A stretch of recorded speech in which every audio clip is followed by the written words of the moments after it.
रायगड जिल्ह्यातील कर्जत परिसरातून एक धक्कादायक आणि खळबळजनक घटना उघडकीस आली आहे। फेसबुकवर ओळख करून नागपूरमधील एका ज्येष्ठ नागरिकाला तब्बल 12,70,000 रुपयांचा मोठा गंडा घालण्यात आला आहे। सुशील जाधव आणि अदिती ढोके या दोन आरोपींनी सुनील गजघाटे या वृद्ध व्यक्तीला आधी प्रेमाच्या जाळ्यात ओढलं आणि त्यानंतर त्यांना कर्जतमध्ये येण्यास भाग पाडलं। फिर्यादीने कर्जत येथे आल्यावर त्यांचे अपहरण करून त्यांना जीवे मारण्याची भीती दाखवण्यात आली। आरोपींनी वृद्धाच्या मोबाईलमधील क्विक लोन ॲपचा वापर करून मोठ्या रकमेचे कर्ज काढले आणि ती सर्व रक्कम स्वतःच्या बँक खात्यात वळवून घेतली।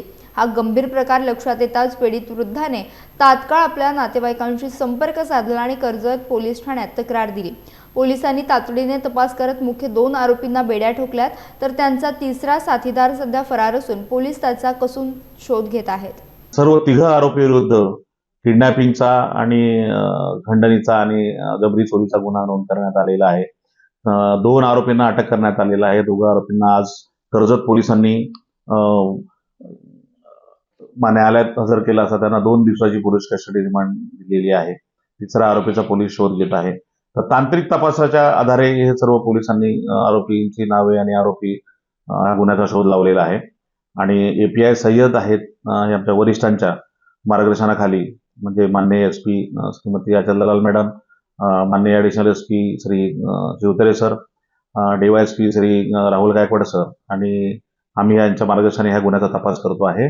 आणि आम्हाला अशी शंका आहे की ह्या लोकांनी असंच काही आपल्याच समाजाच्या किंवा परिसरातली बऱ्याच लोकांना सोबत असं केलेलं आहे अशी आम्हाला आमची खात्री आहे, दाट शक्यता आहे की यांनी असं इतर लोकांसोबत केलेलं असावं।